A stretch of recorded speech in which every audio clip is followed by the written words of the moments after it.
말씀 보시겠습니다. 하나님 말씀은 예레미야서 44장 20절 말씀부터 30절까지 한 절씩 교독으로 있습니다. 예레미야서 44장 20절로 30절 말씀까지. 예레미야가 남녀 모든 무리 곧 이 말로 대답하는 모든 백성에게 일러 이르되 너희가 너희 선조와 너희 왕들과 고관들과 유다 땅 백성이 유다 성읍들과 예루살렘 거리에서 분향한 일을 여호와께서 기억하셨고 그의 마음에 떠오른 것이 아닌가. 여호와께서 너희 악행과 가증한 행위를 더 참을 수 없으셨으므로 너희 땅이 오늘과 같이 황폐하며 놀램과 저주거리가 되어 주민이 없게 되었나니 너희가 분향하여 여호와께 범죄하였으며 여호와의 목소리를 순종하지 아니하고 여호와의 율법과 법규와 여러 증거대로 행하지 아니하였으므로 이 재난이 오늘날 같이 너희에게 일어났느니라. 예레미야가 다시 모든 백성과 모든 여인에게 말하되 애굽 땅에서 사는 모든 유다 사람이여 여호와의 말씀을 들으라. 만군의 여호와 이스라엘의 하나님께서 이와 같이 말씀하시되 너희와 너희 아내들이 입으로 말하고 손으로 이루려 하여 이르기를 우리가 선한 대로 반드시 이행하여 하늘의 여왕에게 분향하고 전제를 드리리라 하였은즉 너희 소원을 성취하며 너희 소원을 이행하라 하시느니라. 그러므로 애굽 땅에서 사는 모든 유다 사람이여 여호와의 말씀을 들으라. 여호와께서 말씀하시되 보라 내가 나의 큰 이름으로 맹세하였은즉 애굽 온 땅에 사는 유다 사람들의 입에서 다시는 내 이름을 부르며 주 여호와의 살아계심을 두고 맹세하노라 하는 자가 없으리라. 보라 내가 깨어 있어 그들에게 재난을 내리고 복을 내리지 아니하리니 애굽 땅에 있는 유다 모든 사람이 칼과 기근에 망하여 멸절되리라. 그런즉 칼을 피한 소수의 사람이 애굽 땅에서 나와 유다 땅으로 돌아오리니 애굽 땅에 들어가서 거기에 머물러 사는 유다의 모든 남은 자가 내 말과 그들의 말 가운데서 누구의 말이 진리인지 알리라. 여호와의 말씀이니라. 내가 이곳에서 너희를 벌할 표징이 이것이라. 내가 너희에게 재난을 내리리라 한 말이 반드시 이루어질 것을 그것으로 알게 하리라. 보라 내가 유다의 시드기야 왕을 그의 원수 곧 그의 생명을 찾는 바벨론의 느부갓네살 왕의 손에 넘긴 것 같이 애굽의 바로 호브라 왕을 그의 원수들 곧 그의 생명을 찾는 자들의 손에 넘겨 주리라. 여호와께서 이와 같이 말씀하셨느니라. 아멘. 애굽에 머물러 있는 유다의 백성들의 마음이 단호하고 확고했습니다. 좋은 쪽으로 단호하고 확고한 것이 아니라 나쁜 쪽으로 확고했는데 하나님의 이름으로 더 이상 말하는 것을 듣지 않겠다고 하며 자신들이 가지고 있는 생각대로 하늘 여왕에게 분향하고 또한 전제를 드리겠다라고 합니다. 오늘 본문은 애굽에 머물러 있는 유다 백성의 고집과 반항이 확고한 것만큼의 그들의 미래도 확고하다라고 하는 것을 가르쳐 주는데 반항과 고집이 확고한 것만큼 그들의 미래는 심판이 확고하다라고 하는 사실입니다. 예레미야 선지자를 통해서 하나님께서 큰 말씀을 하시는 거예요. 오늘 읽은 말씀 가운데 24절 말씀부터의 내용을 보면 이런 이야기. 그래 그렇다면 그래 네 맘대로 한번 해봐라. 너희가 원하는 대로 하늘의 여왕에게 서원과 또 분향과 전제를 바쳐봐라. 그러면 곧 그 결과를 알게 될 것이다. 그 결과가 무엇일까요? 하나님의 심판으로서의 애굽 땅에 있는 모든 유대인들이 바벨론의 칼에 죽게 되고 기근에 멸절된다고 분명하게 말씀하고 있습니다. 그래서 다시는 애굽 땅에서 유다 사람들이 하나님의 이름을 부르며 하나님의 살아계심을 들고 맹세하는 사람이 단 한 사람도 없을 것이라고 하십니다. 왜요? 멸절됐기 때문에. 오늘 표현으로 이야기한다면 씨를 하나님께서 말려버리셨기 때문에 애굽 땅에서 하나님의 이름을 부르는 사람이 없다라고 하는 것입니다. 하나님의 이름을 부르지 않는다라고 하면 그들은 더 이상 하나님의 백성이 아닐 것입니다. 하나님의 명령을 거역하고 우상에게 서원하고 분향한다라고 하는 것은 기도하고 구한다라고 하는 거죠. 또한 그 모든 재물을 그 우상 앞에 바치는 사람은 더 이상 하나님의 백성이 아닙니다.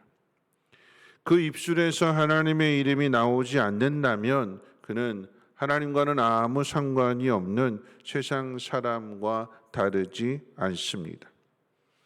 돌이킬 수 있는 기회를 끊임없이 주셨음에도 돌이키지 않는다라고 하면 그는 가룟 유다와 다르지 않습니다. 하나님은 오늘 본문 말씀을 통해서 그들에게 재난을 내리고 복을 내리지 않을 것이라고 말씀하셨어요. 그리고는 이 일에 깨어 계신다고까지 말씀하셨습니다. 하나님이 깨어 계신다라고 하는 표현, 뒤집어서 이야기하면 졸지 않으신다라고 하는 것인데, 이 표현이 시편 121편 가운데 있잖아요. 내가 산을 향하여 눈을 들리라. 나의 도움이 어디서 올고 나의 도움이 천지를 지으신 여호와에게서로다. 하나님은 실족하지 아니하시고 졸지도 아니하신다라고 하는 분명한 말씀을 주셨어요. 어떤 사람을 위해서 하나님을 찾는 사람들을 하나님이 지키시는 그 일에 졸지 아니하신다. 늘 깨어 계신다. 근데 이 말씀은 지금 반대로 말씀하시는 거예요. 하나님 말씀을 거역하는 사람, 하나님의 뜻대로 살지 않겠다라고 하는 그 사람에 대하여 하나님 그냥 지나치지 아니하시고 깨어서 복이 아닌 심판을 내리신다라고 하는 무서운 말씀을 애굽에 살고 있는 사람들에게 예레미야 선지자를 통해서 주시는 거예요. 반드시 심판하셔서 하나님의 말씀과 사람들의 말 중 어떤 것이 진리인지를, 어떤 것이 사실인지를 드러내신다라고 하나님 말씀하셨어요. 고집과 반항이 확고한 것만큼의 하나님의 심판도 확고하다라고 하는 것을 우리는 애굽의 바로 왕의 이야기를 통해서 우리는 알 수 있습니다. 모세의 말을 들은 이후에 바로의 마음이 강팍해지죠. 하나님이 누구냐? 이 바로가 얼마나 미련한가 하면 재앙이 내려지고 있는데, 심판이 내려지고 있는 가운데에서도 깨닫지 못하는 거예요. 유다 백성들하고 똑같은 거예요. 유다가 망해서 애굽으로 도망온 것 자체가 하나님의 심판인데, 그런데 그 심판 가운데도 깨닫지 못하고 오히려 더 마음이 강팍해지게 되는 거예요. 그 결과가 무엇입니까? 바로 왕에게는 10가지 재앙이요 홍해 바다에서의 심판입니다. 여러분, 이와 같은 모습을 우리는 사랑하는 가족들이든 세상 사람들의 모습을 통해서도 우리는 보게 돼요.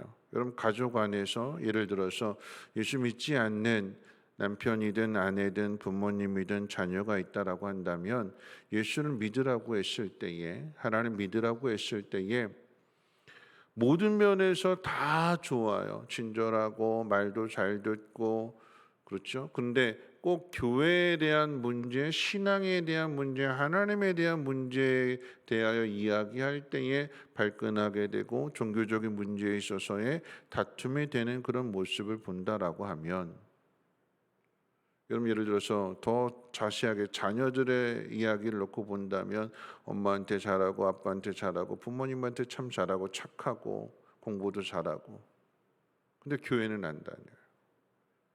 그렇게 교회 가라고 이야기를 해도 아이가 점점 커가면서 이 부모의 말을 거역하고 하나님을 찾지 않습니다. 여러분, 그러면 어떻게 될까요? 착하니까, 말 잘 들으니까, 능력이 있으니까 행복하게 잘 살까요? 아니지요.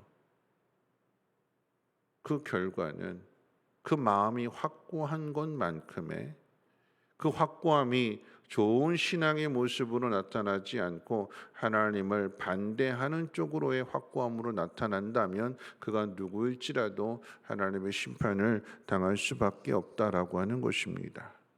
오늘 이 말씀의 의미를 한번 생각해 보면서 그렇기 때문에 우리는 더 열심히 기도해야 되는 거예요. 착해서 능력 있어서 부모가 원하는 것을 들어주어서가 아니라 하나님 앞에서 하나님 말씀을 들으며 하나님의 뜻대로 살고자 하는가.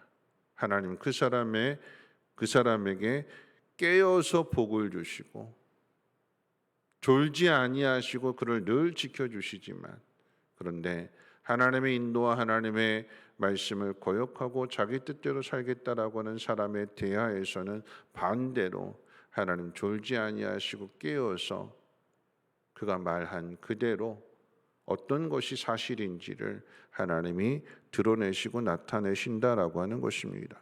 말씀을 정리하면서 어제도 말씀을 드렸습니다만, 힘들고 어려운 일이 생기게 될 때의 사람은 둘 중에 하나를 선택해야 됩니다. 어려운 일 때문에 하나님을 더 신뢰하느냐, 아니면 세상을 더 신뢰하느냐, 교회냐 아니면 세상이냐, 돌이킬 것이냐 아니면 계속해서 그 길을 걸어갈 것이냐. 말씀을 들은 후에 반응이 그 차이를 만들어낼 것입니다. 여러분, 오늘 이 말씀 가운데 두 사람 생각해 보면서 우리는 어떤 길을 선택할 것인가. 그 두 사람이라고 하는 것은 다윗과 사울이죠. 하나님 말씀을 들었을 때 다윗은 자신의 침상을 적셔가면서까지 하나님 앞에 회개하고 돌이켰던 반면에 사울 왕은 하나님 말씀을 듣고도 다윗을 죽이려고 했고, 다윗이 옳다라고 하는 걸 자기 입술로 고백하면서도 결국은 계속해서 다윗을 죽이려고 하는 그 마음을 돌이키지 않는 그 모습 가운데 결국은 사울 왕이 오히려 심판을 당하는 모습을 보게 됩니다.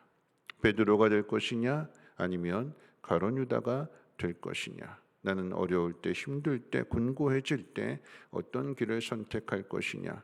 오늘도 하나님을 찾고 또 하나님 말씀하시는 그대로 행함으로 인하여 졸지 아니하시고 하나님을 찾는 자들을 지켜주시고 복 주시는 그 하나님과 이 어려움들을 잘 이겨낼 수 있는 믿음의 사람, 지혜의 사람 되시기를 주님의 이름으로 부탁을 드립니다. 우리 하나님은 너를 지키시는 자 함께 찬양하고 기도하도록 하겠습니다.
우리 시간에 함께 기도하실 텐데요.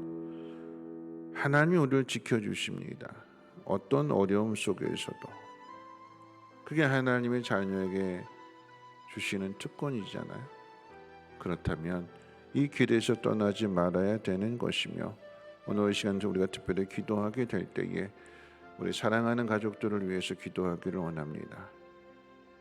하나님이 지켜주시는 복 있는 삶을 살아갈 수 있도록 착하고 부모에게 잘하고 능력도 있지만 그런데 제일 중요한 것은 하나님 믿지 않는다면 자기 힘으로 어찌 이 세상에서 끝까지 살아남을 수 있겠습니까? 아니 세상에서 살아남는다 할지라도 하나님의 그 심판을 어떻게 피할 수 있을까요?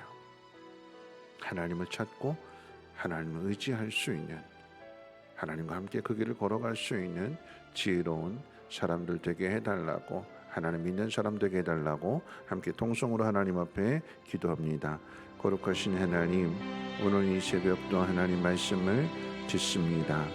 하나님 말씀을 그저 듣는 것으로만 그치지 않고 그 말씀 가운데 행하기를 원합니다. 하나님, 오늘 애굽에 있는 유다의 백성들, 하나님 그들을 사랑하셔서 예레미야 선지자를 통하여서 마지막 돌이킬 수 있는 기회를 주시지만 그 마지막 돌이킬 수 있는 기회를 그들은 거절하였습니다. 오히려 마음이 더 강팍하여졌고 반항과 그 고집을 드러냈습니다. 하나님, 그 결과는 그래 마음대로 해봐라, 어떤 것이 사실인지 한번 두고 보자 하시면서 하나님께서 말씀하신 그대로 행하셨습니다. 심판입니다.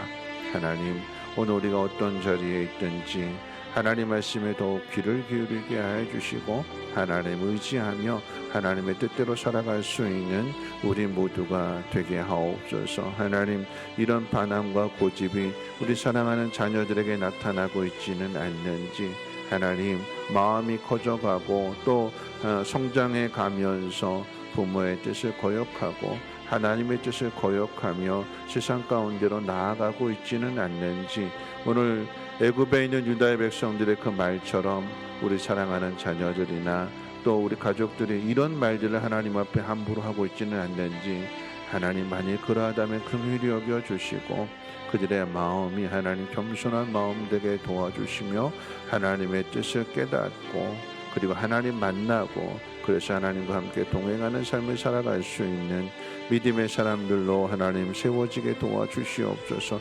하나님은 복 주시고 복 주시기를 원하시는 하나님이신데 하나님, 그 하나님께서 혹 하나님 심판하시는 하나님으로 나타나지는 않는지, 하나님은 사랑하는 자녀들의 복 주시고 지켜주시기 위하여 졸지 아니하시고 늘 깨어 계신다고 하시는데 하나님 우리를 심판하시는 그 일에 하나님의 깨어 있음이 오히려 우리에게 더 큰 화로 나타나고 있지는 않는지, 하나님 내가 어떤 길을 선택하느냐에 달려 있습니다. 어려울 때일수록 더 하나님만 바라보게 하여 주시고 하나님만을 의지하는 믿음으로 하나님 어려움들을 잘 이겨낼 수 있는 믿음 있는 사람들 되어지게 도와주시옵소서. 믿음으로 하나님을 기쁘시게 하게 하여 주시고 하나님만 의지하게 하옵소서. 세상이 아니라 하나님입니다. 하나님 돌이키게 하여 주옵소서. 하나님 말씀을 따라서 우리의 영혼을 새롭게 하여 주시고 정결케 해 주옵소서. 마음의 그릇, 믿음의 그릇을 하나님 깨끗하게 잘 닦아서 하나님 주시는 복을 받게 하시고 그 복을 많은 사람들에게 나누어 줄 수 있는 축복의 통로가 되게 하옵소서. 내 마음이 아름다운 마음 되게 도와주시고 그 아름다움을 전하게 하옵시고 나도 살고 다른 사람도 살리는 믿음의 사람들 되게 하옵소서.